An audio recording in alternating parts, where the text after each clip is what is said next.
Hello and a very warm welcome to Hungary for the very first time. The first time the TCR International Series has been to the Hungaroring on the outskirts of Budapest. Wherever you are in the world, wherever you're watching our live stream, a very hello, good morning, good afternoon, good evening, wherever you are. It's Mark James in the commentary box once again this weekend, as I was just a week ago in Salzburgring in Austria. Hard to believe that we've moved on only a few days, but so much has happened. 26 entries, the largest entry list of the International Series so far in 2017, of 13 nationalities, driving 7 different brands of cars. And as you'll see in the early stages of this qualifying session this afternoon, we have a brand new car to the TCR International Series. We have 2 of the Kia Ceed TCR cars as the lights go green. And there, one of the established brands, a man who is hoping to become a first-time race winner here this weekend. The 3 Hondas from Mira Racing head out together, followed by the 3 red and white Seat Leons of the Lukoil Craft Bamboo team. Now, are we going to get our first glimpse of one of the Kias? Yes, there it is, just driving away from us. Ferenc Fizer of Hungary, one of no fewer than 8 Hungarian drivers at the Hungaroring this weekend. Ferenc Fizer, there he is, just going out to the bottom of your screen now, is in one of the 2 green Kia Ceeds, driving for the Zengo Motorsport team, who have no fewer than 4 cars here this weekend, 3 Seat Leons and that solitary Kia. There is Milovan Vesnic. We saw him for the first time last weekend at the Salzburgring. But that is the man that most eyes will be on this weekend, making his driving debut in TCR International. Norbert Michelic, team boss of Mira Racing.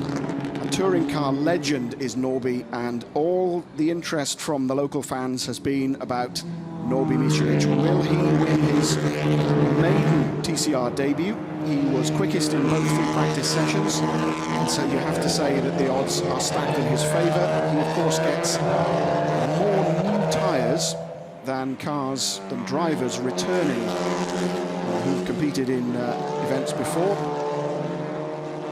But Norbert Michelic, just 32, been competing for something like 11 years. Started off, as did so many Hungarian drivers, in the Suzuki Swift Cup, which was one of the support races that were with us in Salzburgring a week ago. But Norby has gone on to do the Leon Euro Cup. He's competed in the European Touring Car Cup, in the Touring Car World Championship, and even competed in a TCR car in Benelux last year, where he was 15th in the series, but never before in the International Series. The usual 2-stage affair in qualifying. Q1, 20 minutes. You see the clock ticking down at the top of your screen. There's then a 5-minute break while the cars are refettled. Top 12 go through to Q2, and it's the top 10 at the end of Q2 that form the grid for race 1, the reversed top 10 forming the grid for race 2. So if you don't get onto pole, potentially you're looking at qualifying in 10th, and that'll put you on pole for race 2. That man, Pepe Oriola, desperate once again for a good result, really needs to get his championship back on track. A balance of performance adjustment last week has given 10 kilos extra of weight to the Hondas and has taken 10 kilos away from both the Volkswagens and the Seats. One team who announced during the week that they were less than happy with that would come to you, who are running the Audis. They've had the best of it over the last few race meetings. Long straights favouring the aerodynamics of the Audi, and so we've seen Frederik Vervisch set the pole position time at Monza, and Stefano Camini take 2 victories at Spa in race 1 and at Monza in race 2. So Norby already setting down a marker. His best Sector 1 time, and then best Sector 2 time of all. Comes through turn 13, the penultimate turn. There's then the long right-hand hairpin, effectively, just coming into it now at turn 14. You see there the pit entry, and around turn 14. Up to the line then for Norbert Michelich, and indeed fastest so far with a lap time of 1:57.271. His young teammate Attila Tashi, 1:57.409. And in fact, Jean-Carl Vernet splits the pair with a 1:57.289. So Jean-Carl Vernet had that horrific-looking accident in the Salzburgring a week ago. The car having not suffered quite as much damage as Jean-Carl's teammate Rob Huff, but the team having to rebuild the car and then build a brand new car for Rob Huff, although managing to salvage the engine. There is JK, nursing a few bruised ribs. I think he actually said he cracked a couple of ribs in that accident at the Salzburgring at turn 9. One of 4 drivers to suffer punctures going into that corner. Like Tashi and like Rob Huff, JK coming out of that very much the worse for wear, but the car at least could be rebuilt. So Jean-Carl on a bit of a charge then. His best Sector 1 time.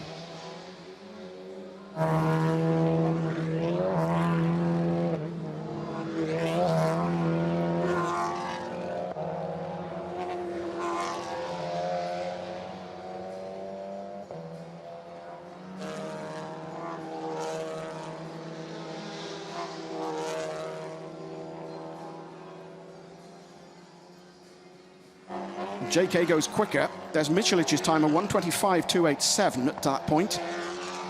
Jean-Carl Vernet, his best Sector 1 and Sector 2 times. So through turn 13. You can also get an idea of the elevation changes here at the Hungaroring.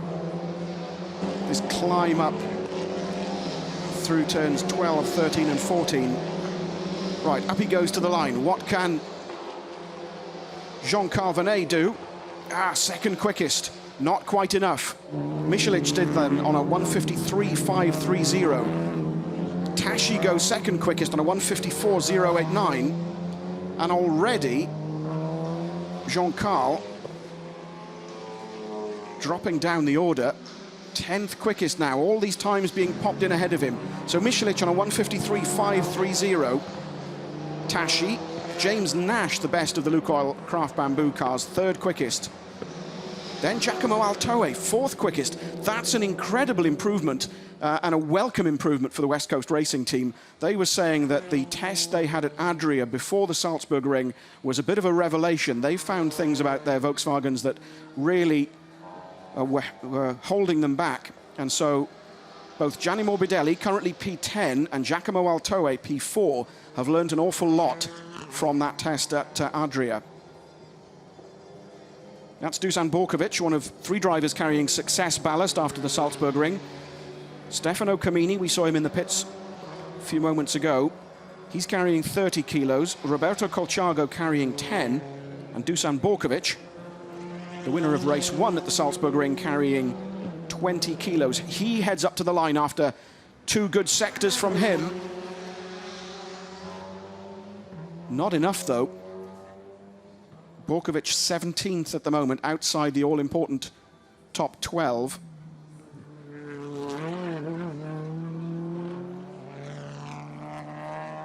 His teammate David Kajaya also outside the top 12 positions at the moment, but has only relatively recently come out on track. That's Mato Homola working at, and we briefly saw, there he is in the background, Grégoire de Moustier in the other DG Sport Competition Opel Astra. Homola at the moment, P10.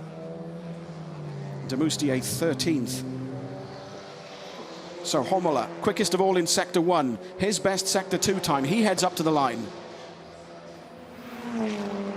P5, 5th quickest for Mato Homola with a 1:54.187.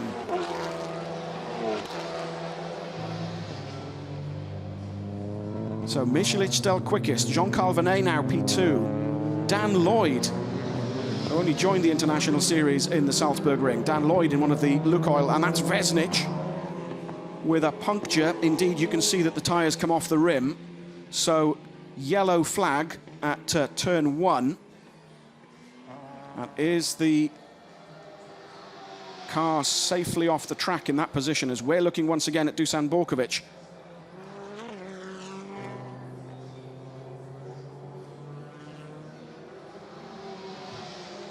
Through turn 13 then, as turn 1 has gone green again, so Vesnic off the track and clear.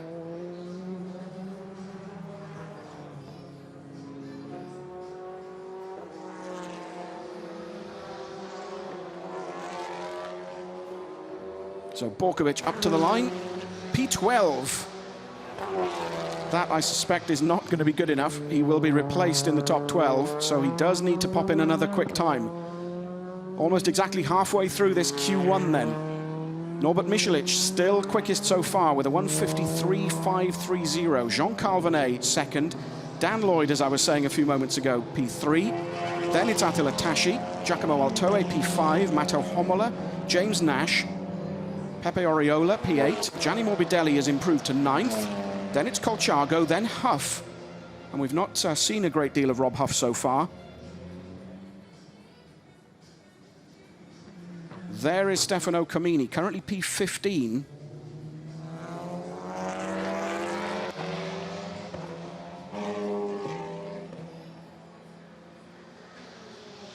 Heading down towards the downhill left-hander that is turn 2. There is Frederick Vervisch in the other come-to-you Audi.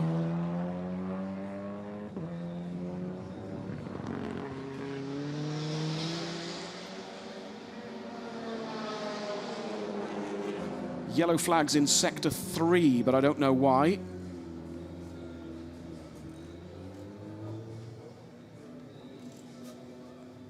Confirmation then of the times so far with just under 9 minutes of the session remaining. Top 12 going through to Q2, remember.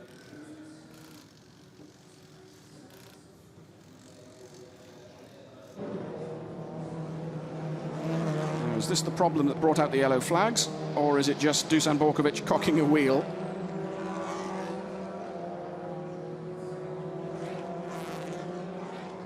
Oh.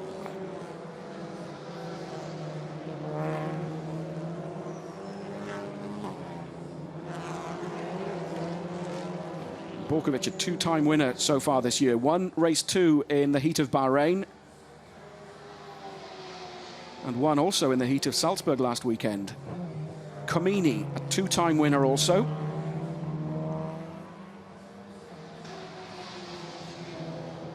No green or purple on his sector times. He comes back into the pits.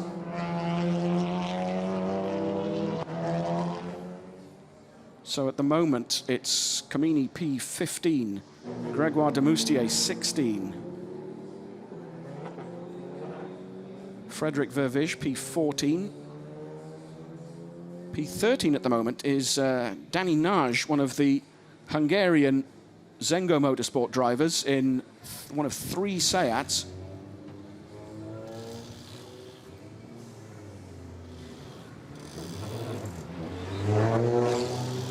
And we've hardly seen the Kia that I mentioned, the number 55 Kia Ceed of Ferenc Fizer. And there's quite a story to that car, which, if we can find it, I can tell you about.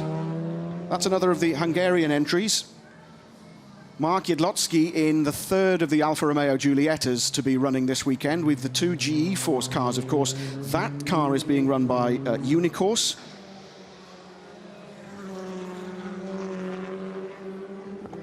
Jedlotski at the moment, P18. His best lap, a 1:58, so something like 5 seconds off Michelic's pace.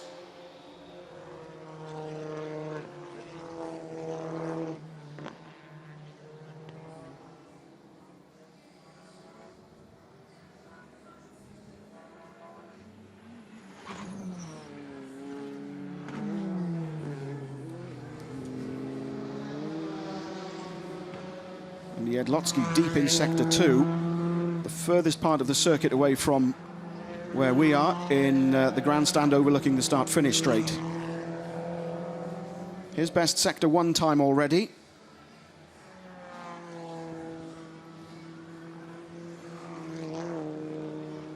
His best sector 2 time to go with that.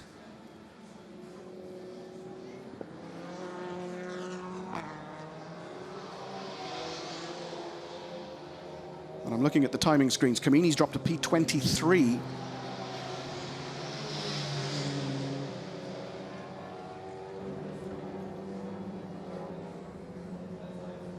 So Jedlotsky, around turn 14, he heads up for the line.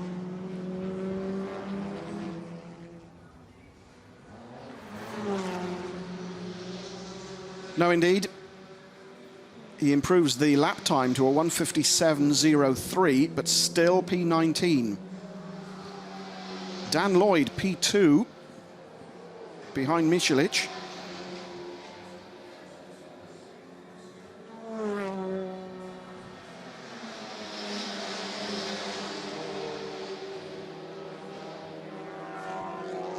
Now there is one of the Kias, not the one I was talking about. That's the number 26 car, the Botka Rally Team car of Istvan Bernula. Another one of the Hungarians. Now that car was here yesterday, but the Zengo Motorsport version, which is Dayglow green and grey, that actually wasn't completed in Austria until yesterday. The team drove it down. It arrived this morning, has not turned a wheel until free practice, and it went out in free practice and promptly pulled up with a throttle problem.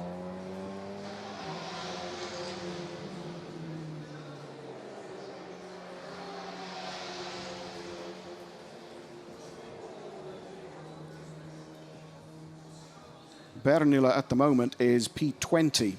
Let's just run you through the 12 then, with 4 minutes to go. The 12 to go through to Q2 at the moment.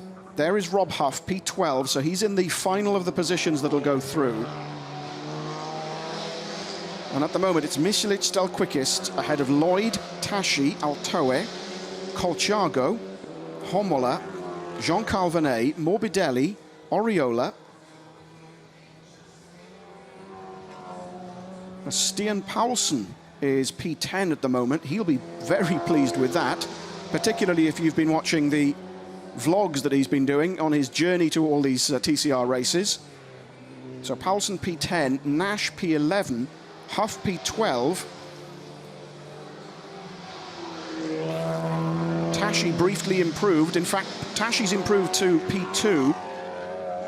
So it's Honda 1-2, Mira Racing first and second at the moment. Team boss Norbi Michelich, 1:52.847. So he's improved his lap time yet again. Then it's Attila Tashi. Then Dan Lloyd P3, Altoe now P4, Colciago P5. And Homola has dropped to P6. I'm wondering if he's had a lap time disallowed. Kajaya is under investigation, overtaking under the yellow flag in turn 1.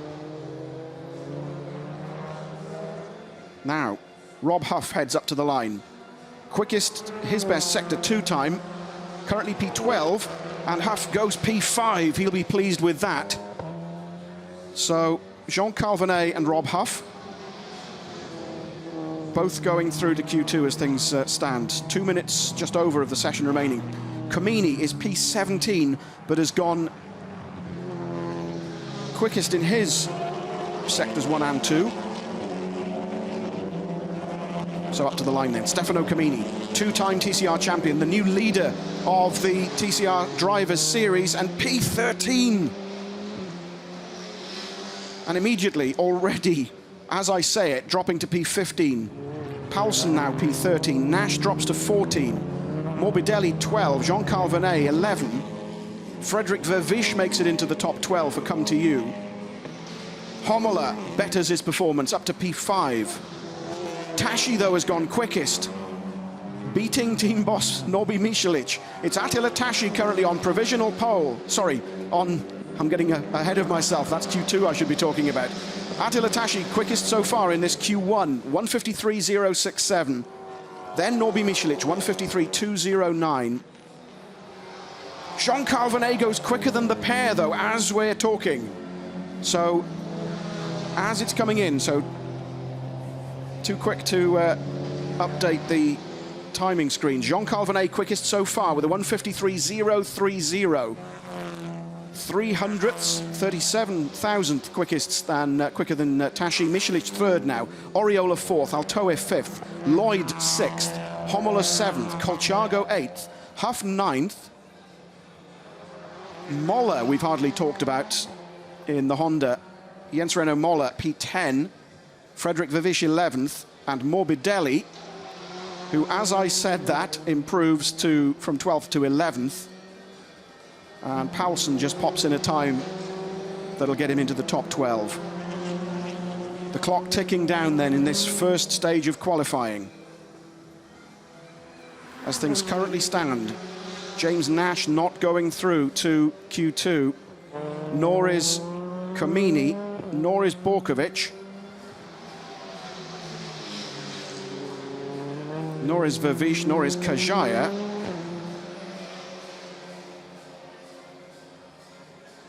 So checkered flag has fallen at the end of Q1. What can Kajaya do? He's just set his best Sector 1 time.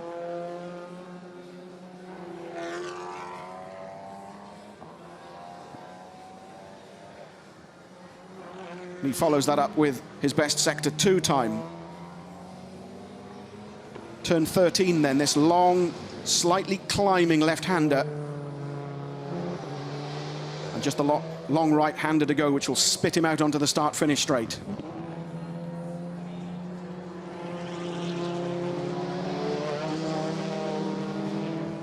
Up to the line, Kajaya, currently P19. He improves, but only to 16th quickest, so David Kajaya will not be going through to Q2. Also on my timing screen, I mentioned Ferenc Fitzer in the Kia. He's P23, but at least he makes it through Q1 in that brand new car.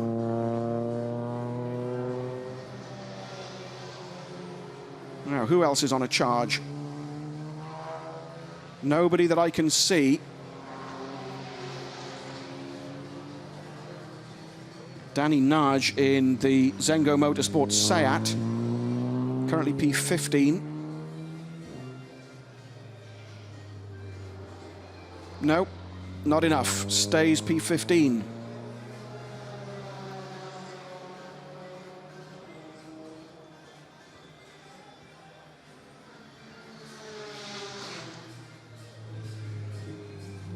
There is Danny Naj. And one of the drivers we've not spoken about at all is his teammate, Annette Georg, the second lady driver to take part in this year's TCR International Series after Miki Chiruti. Let's run down then at the end of Q1, going through to Q2. Jean Calvenet, Norbert Michelic, Attila Tashi, Pepe Oriola, Giacomo Altoe, Dan Lloyd, Mato Homola, Rob Huff, Jens Renault Moller, Roberto Colchago, and as the leaderboard changes, Gianni Morbidelli, P11, he'll be pleased with that, as will Stian Paulsen in the Seat, P12. Those 12 go through, so missing out, James Nash, Frederick Vervish, Dan Nagy, we spoke a moment ago, Kajaya, Komini, Borkovic, de Moustier. There was Fitzer, I mentioned, P23 in the Kia. But at least the car is running and made it through Q1 relatively unscathed. So, the clock ticking then on the break between Q1 and Q2.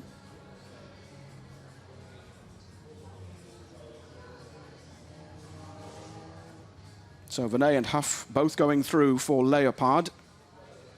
Michelic, Tashi, and Colchago, all three of the Mira Racing Hondas going through.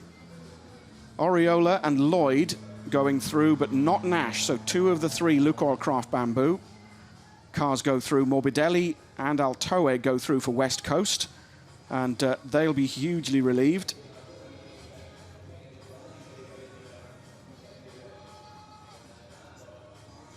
And I thought I saw Alfredo Filippone down in the pits. Indeed I did. He's talking to one of the men who's not going through, and that's Stefano Comini. Stefano Comini, disappointed? No, really no. No, it's a shame. It's a shame for this championship. I love this championship, but like this, it's not possible, guys. Because it's not a car like this. Audi, it's a very good car, but with this BOP and with the such as ballast, on this kind of track, it's not possible, guys. It's like a tank. It's like a tank. It's becoming dangerous to drive, for the tire, for the braking, for all. Also, I don't know. It's ridiculous. Sorry, it's really ridiculous. What is missing? Power, handling? Nothing. It's the car. It's heavy. This is the biggest problem. The car. It's heavy. You can't drive it like a car. You need to drive it like a tank, okay, or like a boat. Okay, certainly a clear opinion by the champion. Funnily enough, he didn't say that when he finished third twice a week ago in Salzburg-Ring, nor did he say it when he won at Spa or Monza. So clearly it's all the fault of the balance of performance. The Audi, says Stefano, is undrivable. Neither of the two come to you racing Audi RS3 LMSs make it through into Q2, with Comini P17 and Frederick Vervisch just missing out P14. In fact, just over 0.2 of a second would have got Vervisch through into P12 instead of Paulsen. But there you go. 1.4 seconds, in fact, exactly, separating first from 12th. What will happen in Q2? There is the man who was quickest in Q1. To his relief, after last weekend, Jean Calvenet in the rebuilt Leopard Racing Volkswagen Golf, and Rob Huff, his teammate. If you saw the onboard footage of Rob's roll from Salzburg-Ring, 6 times he rolled, the first time ever that Rob has rolled a car. Let's head back down to the pit lane then. Alfredo is with the tallest man in the pit lane, Dusan Borkovic. Dusan, out of Q2, unfortunately. Yes, I don't know what to say. I just can say that I give everything from myself. Usually I was good on this circuit, but in these circumstances, and obviously the other car today was much faster than us. So, as I said, the most important thing is that I and the team gave 100%, and that's it. Still possible to do good result tomorrow? I think no. I will give everything again from myself, but from such a bad positions, it's difficult, especially in Hungaroring, where the overtaking almost impossible. So it will be very difficult. I knew it will be difficult with our car here because a lot of medium and slow corners, but I didn't know that it will be so much difficult. I expected something a little bit faster, but okay. Okay, good luck anyway for tomorrow. Borkovic, 18th quickest. Almost exactly 0.2 slower than Comini. Kajaya, P16, but neither of the GE Force Alphas going through into Q2. Nor indeed the third car we saw during Q1. That's Jedlowski in the red Unicourse Alpha, P22 for him.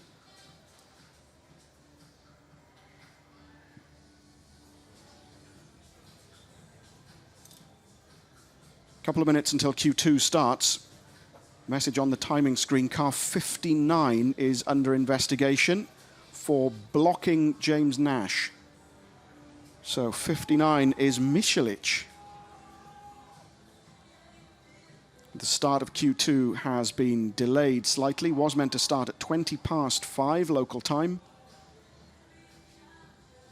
We don't know why. Should have started in 2 minutes' time. There is James Nash, still in the car. So I wonder if he's expecting a decision about his best lap, potentially blocked by Norbert Michelic.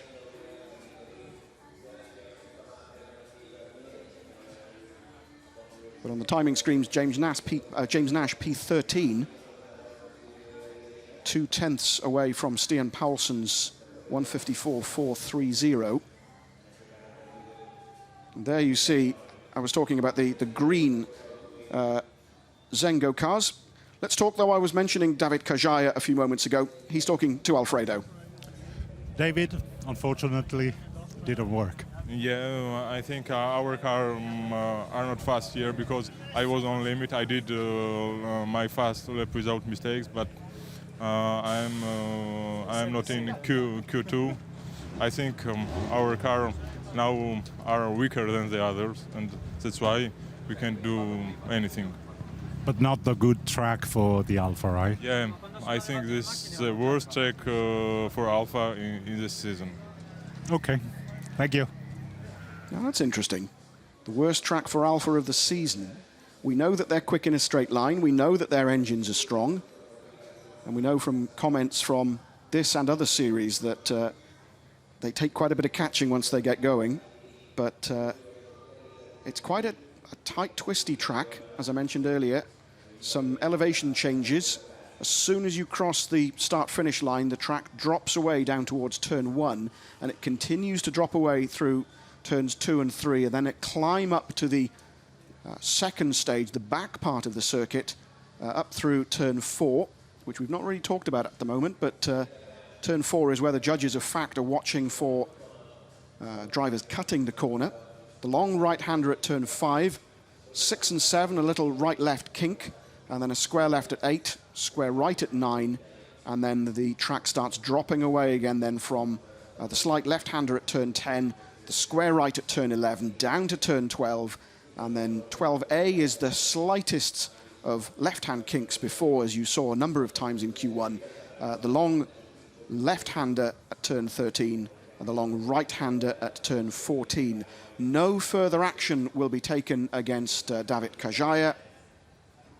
And so James Nash there out of the car, takes his helmet off. And the timing screen's now announcing that Q2 will start at 5:25. So a 5-minute delay. I'm wondering if somebody needs recovering from the back part of the track.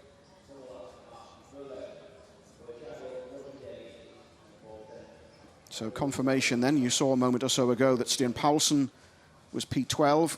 I think Nash was clutching at straws that he would get up to P12, but it wasn't to be. So, talked about Ferenc Fizer in the Kia. Let's see what he's got to say. Ferenc Fizer, a difficult debut with the new Kia. Yeah, it's difficult because the Kia is don't finished in the beginning of the weeks, but now it's finished, and now I could run maybe 5 or 6 laps, and I am very happy because I like car, the most power, very difficult driving.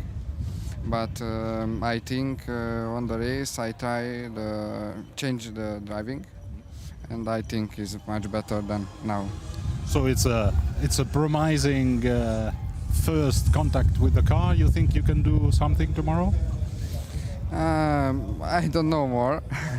I think tomorrow is maybe the car and me is the better relationship. Getting familiarized with the car. Okay, good luck for tomorrow. Thank you. Thanks, Alfredo. Thanks, Ferenc. So, getting to know each other. That's the message from Ferenc Fizer and the new Kia Ceed. Sadly not going through to Q2, but let's just confirm then for you that no change to the 12 we gave you earlier. Vinay, Michelic, Tashi, Oriola, Altoe, Lloyd, Homola, Huff, Moller, and Colciago, together with Gianni Morbidelli and Stian Paulsen, are the 12 drivers that will go through from Q1 to Q2. And we're now something like 2 minutes away from starting Q2. That's the little note that says that the cars can't be worked on. And so even though Stefano Camini won't be going through to Q2, mechanics can't do anything to the car until Parc Fermé regulations are removed after Q2.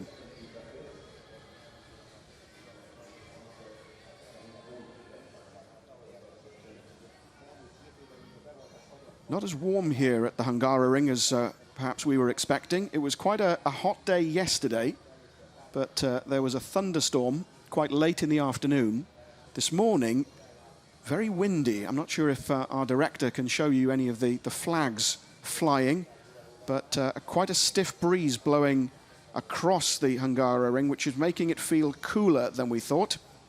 Now then, let's see what James Nash has got to say, missing out on P12 in that session. James, you must be disappointed. What happened? Yeah, extremely disappointed. Yeah, my first flying lap was clean. Tried a bit too hard in the second flying lap, ran a bit wide, and my fastest lap got disallowed. So a bit unclear as to why my fastest lap was disallowed and not the lap that I ran wide. But nothing I can do about that now. So get on with the races tomorrow. Any chance to do a good result? We can hope for some points maybe if we get some good starts, but the track's so hard to overtake, and again our cars are quick in different places, so we'll easily be held up in the infield and struggle down this main straight. So we'll see tomorrow. Okay, thank you. Thanks, James. Face of disappointment from James Nash. And on my timing screen, a couple of cars, including Jean-Carl Vernet, had a lap disallowed, but there was no mention of James Nash having a lap disallowed, I assume for track limits. His two teammates head out though, and once again it's the trio of Hondas that head out first of all. Tashi first of all, then Colciago, then it's Norbi Micelic, with Pepe Oriola close in attendance behind, then Dan Lloyd, the two Leopard cars, Homola in the Opel, the two West Coast Racing Volkswagens, and bringing up the rear is Jens Renault Muller. Now, I didn't see Stian Paulsen heading out of the pits, so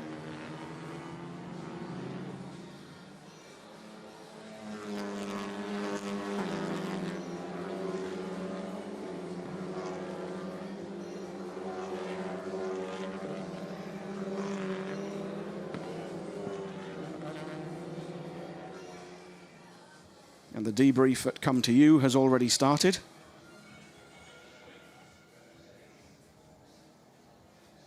And what can they salvage from the weekend?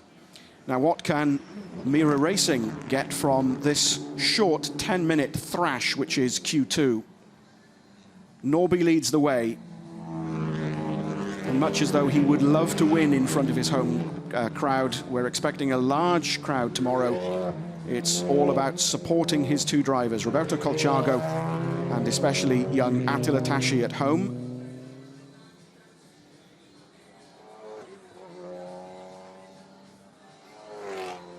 And indeed, on my timing screen, only 11 cars having come out of the pits. Jens Renault Moller there in the dark grey Honda. No sign of Stian Paulsen, who was P12 in Q1.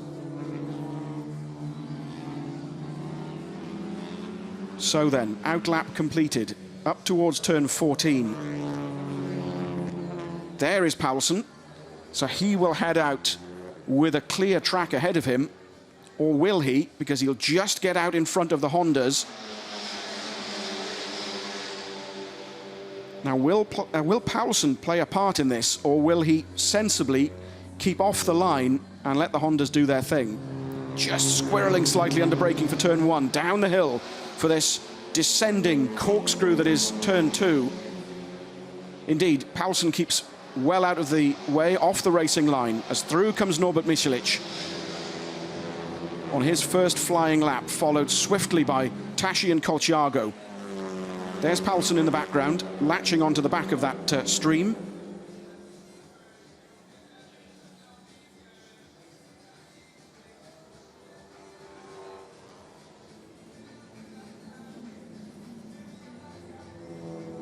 You're seeing Michelic's time of a 49.68, quickest so far in Sector 1, but I can tell you that Colciago has gone quicker, a 40.7, and Homola has gone quicker still, a 40.45. So decent Sector 1 times coming through.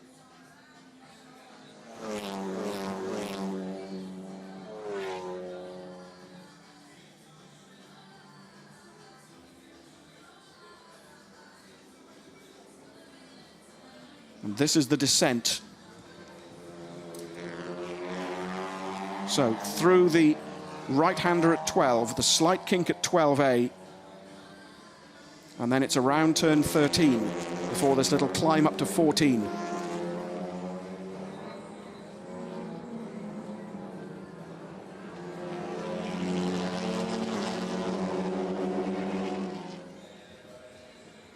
So across the line at the end of the first flying lap.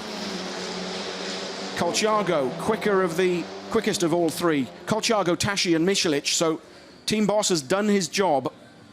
Colciago at the moment quickest. Immediately replaced by both Jean Calvinet and Pepe Oriola, who go quicker. Homola's gone quicker still at 1:53.495. So it's Homola, Oriola, Jean Calvinet, Colciago, Altoe, Tashi, Michelic, Morbidelli, with Lloyd, Huff, Moller. Moller, in fact, has just set a 2:01, but Lloyd, Huff and Paulsen having not set representative lap times as yet. But that is Matto Homola, quickest so far. We are halfway through exactly, and we have yellow flags. Turn 1, and oh no, Moller at the end of his first flying lap. And the damage to the front of the car, so he's gone off into the barriers. Door is open, so he's okay.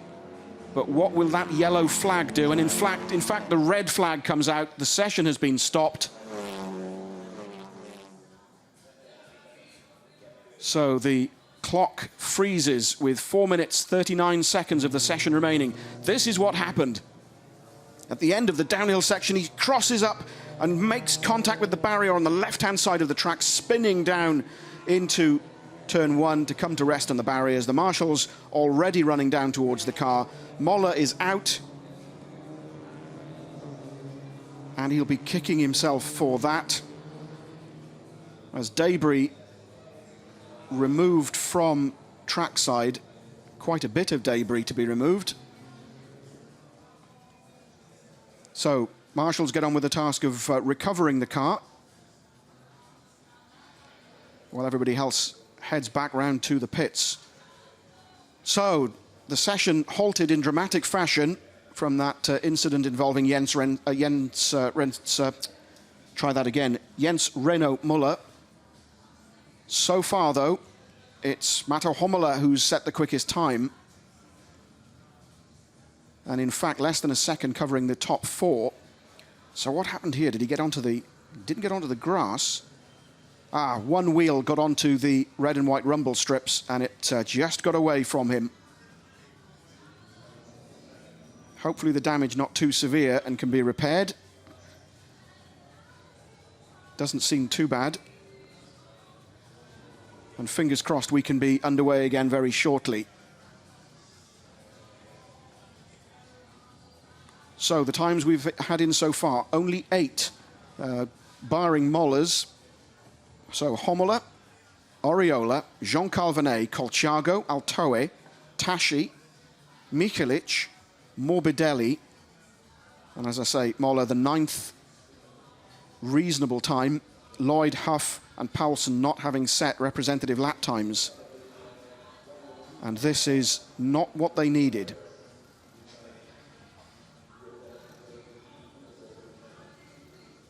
Waiting for a decision on the session restarting.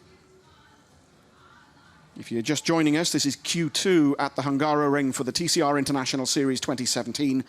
There is Jens Reno Muller having slid out, contacted the barrier in the run down towards turn 1.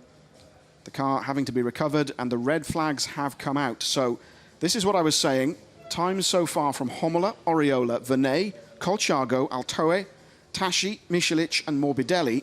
And the only other driver to set a time was Moller, with Lloyd, Huff and Paulsen yet to complete a decent flying lap.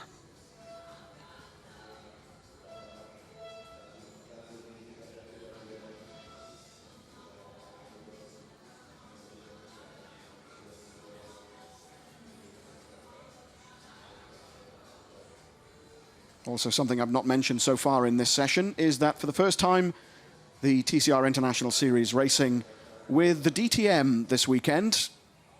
And we're being made to feel very welcome by our colleagues from the DTM Series. They've already had one of their races.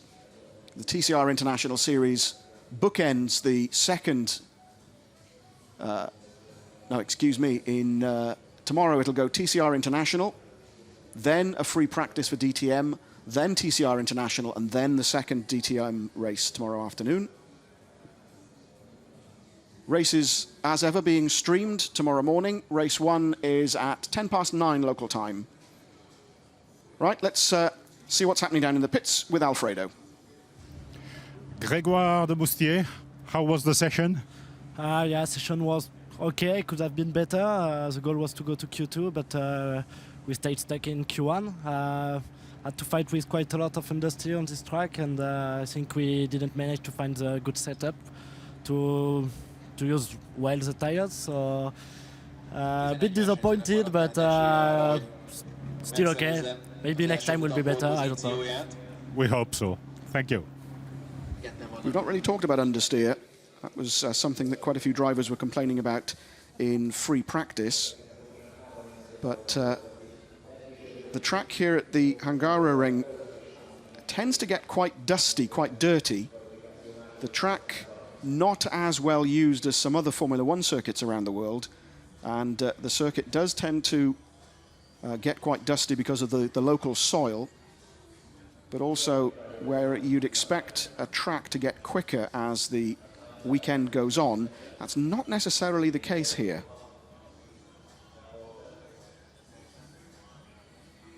So the restart, we're being told from race control, in just under 5 minutes time, just under 4.5 minutes in fact, at 5:40 local time. And I was telling you that tomorrow's 2 races. Race 1 at 9:10 in the morning local time, and race 2 at exactly 1 o'clock Hungarian time, Central European time. So please join us for that. As the debrief continues at Come To You, neither of the 2 Audi RS3 LMS cars making it through to Q2.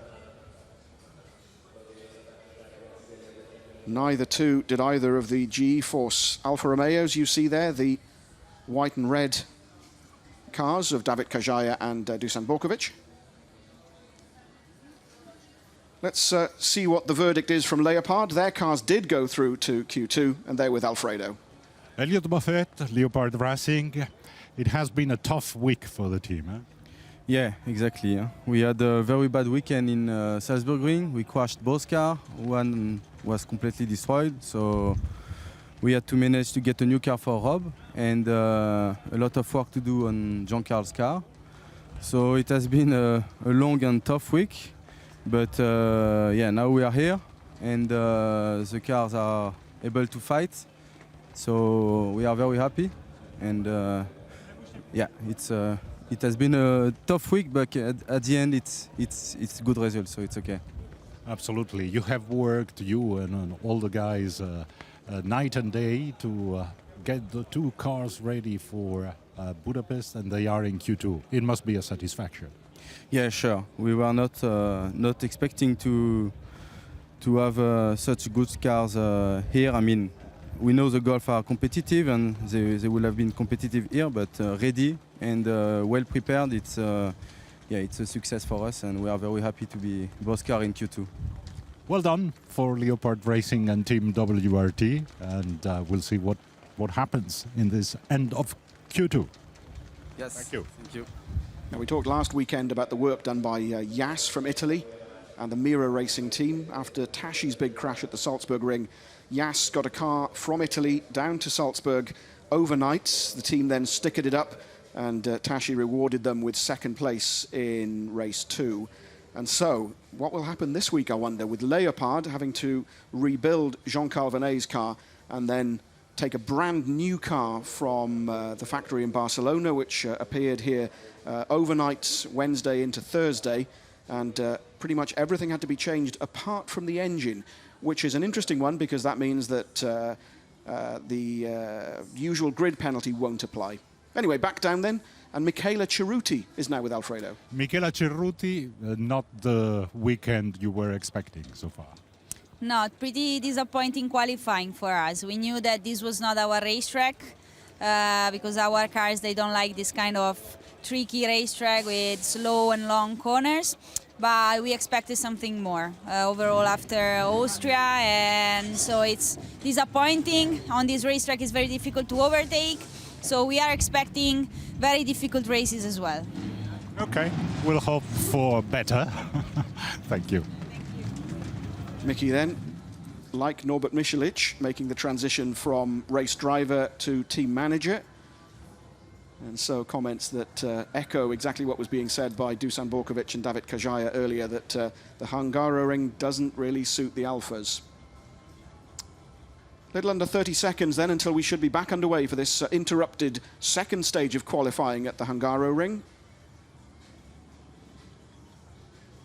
Waiting for confirmation that we should be back underway at 5:40 local time. The engineers standing, waiting. That's what they're expecting. They're looking at the green light at the end of the pit lane. Something like 5 seconds away now, fingers crossed. And away goes Pepe Oriola, determined to get out in front of the Hondas, but no, indeed. The three Hondas sandwich the Seat. So Oriola heads out. Dan Lloyd heads out. The three Hondas go out. There are the two Leopard cars. There is Homola behind. There then are the two West Coast Racing Volkswagens. There is Paulsen in the background. So all 11 cars remaining are out of the pit lane. And we're just over a little over 4 minutes remaining of this session. So enough time for an out lap and a flying lap. And I think that was Venet flashing his lights. Wants to get on with business. Indeed, there is Venet up amongst the Hondas. There is Huff. And that's Altoa at the back of that little train. Paulsen again playing the waiting game, but I hope that's a tactic that's not going to turn around and bite him. Quickest so far is Mato Homola, the target time, 1:53.495.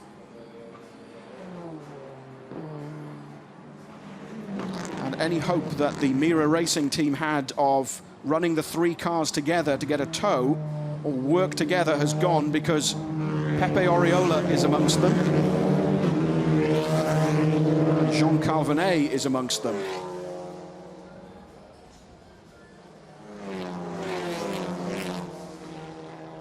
There is Michalich, Oriola, Venet, Tashi, Colchago. As Dan Lloyd is well away.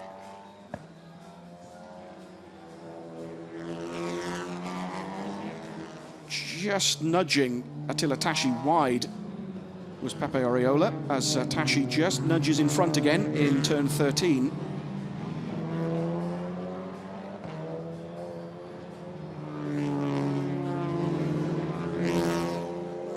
So 2.5 minutes just under remaining. A lap time in the 153s, 154s. So there will be just enough time to get in a flying lap, and then possibly another before the checkered flag falls at the end of this second stage of qualifying. We're on that flying lap now. Dan Lloyd is well away. There he is. Then comes Michalich, Tashi, Oriola, and Colchago.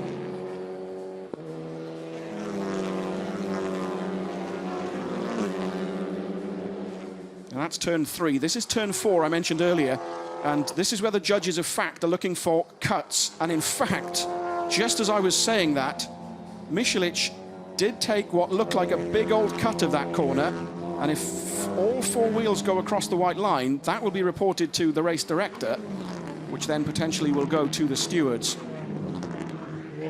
Several corners of this track being watched very closely.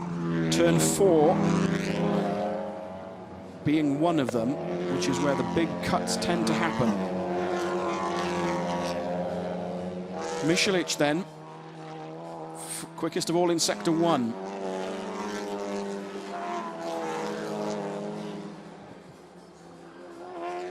Quickest of all in sector 2. Less than a minute of this Q2 remaining.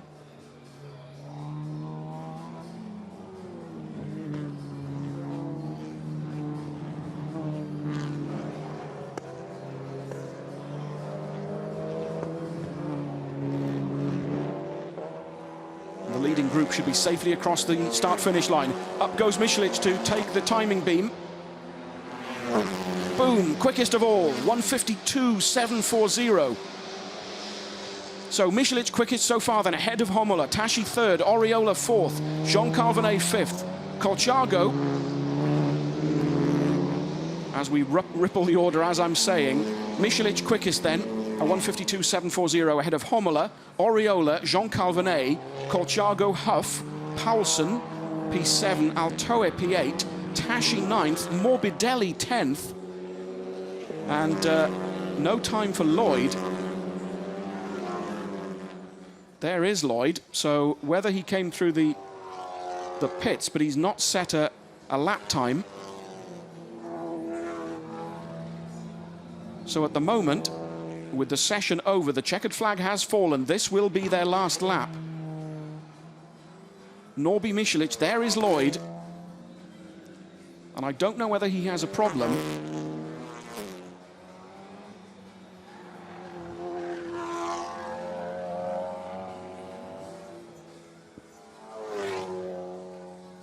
Ah, I'm hearing in my headphones that exactly the scenario I talked to you about a moment or so ago. Track 4, turn 4 track limits, and Lloyd has had his best lap disallowed by doing exactly that, by infringing track limits. Oriola is under investigation for causing a collision with Tashi. Now, I'm not sure if that was the same incident we saw, and I'm not actually sure if there was contact between the pair. Around turn 14 comes Lloyd to take the checkered flag, and that's his that's good enough for P8, so Lloyd goes 8th quickest as the others stream across the line. Jean Calvinet goes 2nd quickest, so splitting Michelin and Tashi, but it's still Norby quickest, the only driver to break 1:53. So Michelin from Jean Calvinet, from Tashi, Homola, Oriola, Colciago, Huff, Paulsen, Lloyd, and Morbidelli P10.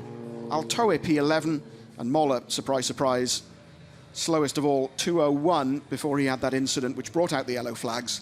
And so, as things currently stand, it'll be Norbert Michelin who will be on pole for race 1 tomorrow.